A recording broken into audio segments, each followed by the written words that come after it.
With main event time? Yeah, main event time. Yeah. Oh, you got get your notes out. Get your notes out. Was you wilding? Oh, you know I was wilding. Oh Lord, I was wilding. You know, I'm a big David fan. Any videos come out this time? Nah, they told keep it on the low. A lot of people in the house. Yeah. I mean, he already hate me. It is what it is. You a Benavidez fan? Big seen it in him a long time ago. Gotcha. Knew Caleb couldn't hang with him. Gotcha. Just want to shout out that photographer, by the way. Oh, this is if you ever need some shots, this your guy right here.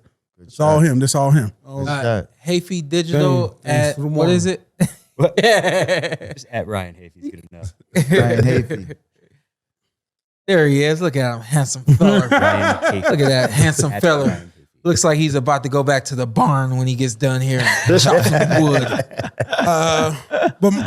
But my thing why I picked David, I mean I had David stopping him, but with Kenny Bayless in the ring, that wasn't happening last night. Shout out to Kenny Bayless, legend. Oh man, last night wasn't your best. I thought he did a good job. Yeah, I thought he did a good job. I feel like you would have lost your damn mind if that was the opposite. Real quick, super chat, Gerald Morgan. Salute and blessings to all gentlemen and Hall of Famers from all Army boxing team, Honor Guard, Washington D.C. So Gerald Morgan was in the all Army boxing team in the Honor Guard, in Washington D.C. Appreciate that, man.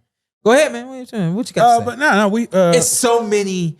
It's so much. So much, man. It's so much. But why I predicted this is just because then if he would have stopped the fight early, you'd have been like, oh, that was a premature. No, I'm talking about the holding and shit. Oh, the holding? Yeah, come on, man. The holding. It was a lot of. It was just a lot of. Like my man, it was a lot of. He was doing too much. I'm gonna say this. Go ahead. Say this because I'm retired now. So. Yeah. One thing I learned about Las Vegas. Austin. Stick together, brother. Austin. I mean, I've been here 27 years. I know. I know. Caleb Plant is a resident of Las Vegas, and so is Kenny Bayless. No. I mean, it ain't even got to do nothing with that. No, I ain't saying it ain't even that. got nothing to do I'm with that. just saying they look out for each other. Yeah. But that's Kenny Bayless' style, though. That's his style. Floyd always picked Kenny Bayless, and that's his style because he knows how he is. Right. So they negotiated the bigger ring. Yep. And then they negotiated the ref. And nobody knows that you can do those things. Yeah. You can file a grievance, and I don't like that ref. I don't like these judges. And you go back to the drawing board. Well, what ref? What judges? And this was all worked out. A lot worked out in Caleb's favor, except for the decision, except for the fight, and except for the hair. You know, there was a negotiation. About the hair. After all these years of boxing, I never knew you could do that. Yeah. You was left out of those conversations. I would say so. Left out of those How about conversations. that? Yeah.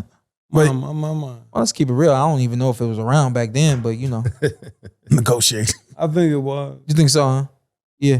For the bigger fights, yeah. I would have been playing through all of my fights. Yeah. If I knew that. But I'm looking at it, and it only took a round for me to realize, so this was all on the side of Plant to have this ref in the ring. Yeah. And this was all on the side of Plant to have this ring that we have. Yeah. And it was very clear. And I was mad that Caleb, he practically showed his entire game plan in the first round. In the first round, he's outboxing David. He's maneuvering, doing everything that he does well. And then Upson decides to go in and grab David. Why? Why you just out of nowhere just rushed dude and grabbed him? And you showed the whole game plan in the first round? I questioned that. No reason to do it. I questioned that. I was looking like, why did he do that? You basically said, this is what I'm going to do today. And I felt like it was moments, you so fast, I felt like he could have got out of there moment, jabbed and got out of there. You're fast enough. Yeah. His mind played. I didn't understand the distance thing. That was... Again, should have been jabbing, bro. Again, jab. Like, don't just stay there like that. Like, that was. I told my wife while we was watching, like, this is illegal to hold it out like that. I said, what he's doing, and he's pawing it like this. I said, it's still somewhat illegal. Because he don't want to get hit. Yeah, I said, it's still somewhat illegal, and a lot of refs would tell you, hey, no holding the arm all the way out like that. But I thought he was trying to fight like a Cuban or something. Can he let him do it? He giving off the notion, I don't want to be hit. Stay over there, please. Let's not engage yet. I know you're a big, strong guy. Stay over there. You remember fighting English fighters? Yeah. You remember they like this, and it kind of if you never went up against it before, it's like all right, how do I go in on this guy? You know what I mean? So it does take a while for you to adjust to a fighter fighting like this because if they're accurate and fast, they can get you. You know what I mean? But to your point, David's not coming like rushing in. Right. And so it really gave him nothing to work with. Okay. And if anything, you just kind of holding it out there. Obviously, again, showing your hand. But the force field was closer. Yeah. We talked about the force field. I said, Dave Benavidez, Caleb's early. He's gonna feel like he got all this room. And then he just starts closing in. And that's what happened. Yeah. But I felt like the plant. Hold your thought. Darryl Rogers, shout out to Zad Judah. He doesn't get the respect he deserves, and he was undisputed. And shout out to the Shawn Porter podcast, the PorterWay Podcast, for always bringing the best post-fight. And we need Canelo Benavidez fight ASAP. 100%. I just feel like the problem with Caleb, his tank doesn't match his style. Appreciate you, Daryl. His tank, I realized when he won the title against Jose, he was just so much better than Jose. But I seen the 8th round, he started affecting, he got hurt. Canelo, if you really, really watch the fight, 6th round, he's not the same Caleb the first 5. You doing fight film study? Yeah. Last night, he came out in 6th round.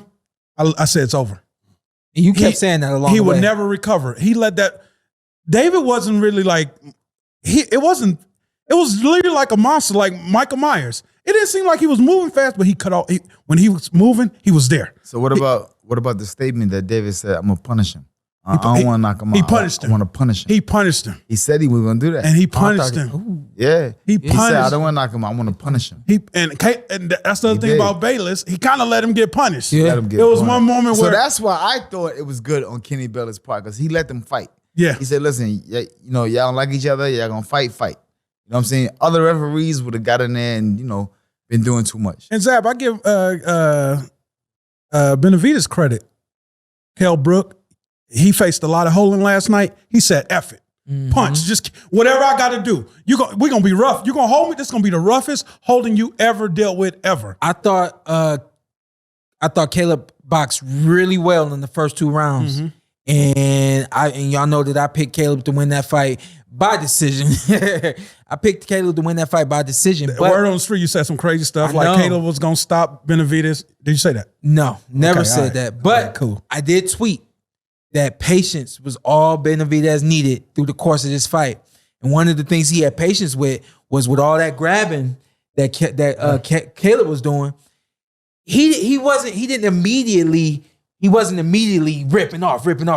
But right around round 7, round 8, he was like, I'm not letting you hold me no more. Yeah. It was patience on his behalf to just let it go and not fight against it. People don't know this, but when you fight against people holding you and things like that, you exert energy. Yeah, you're right. You exert energy. So it was like almost like it was this intelligence of patience for him to not do that so that he didn't expend any energy. The other side of that, you're right. Like it wasn't crazy aggression with a whole bunch of punches and I'm pushing you up on the ropes and all this kind of stuff. But it was this intelligent aggression with these fast movements and things like that. Mental fatigue. And he did make an adjustment because what was that? The 2nd round, the 3rd round? Benavidez threw a hook and missed terribly. Yeah. And I was like, ooh, he gonna wear himself out. And never again, it's like he got back in the pocket. He thought, okay, he got me out of my character. He stood right back up and was like, okay, I'm gonna take these little pebbles he give me, you know what I'm saying? And I'm gonna wait till it's my time. It was excellent by him. I still think he Frankenstein. and Dre, speaking of that, like that's why I was worried that moments like that, the young, I thought he was to be immature for moments like that, and that would affect him. Right. That kid, he's 26 years old. Yeah. He adjusted. Can I tell you something? Yeah, you can speak every time. You guys, I sound very intelligent over there. Especially him, right? Yeah. What was that? Well, I'm telling you, boy, when I'm thinking about it, boy, if I had to fight you, Lord have mercy.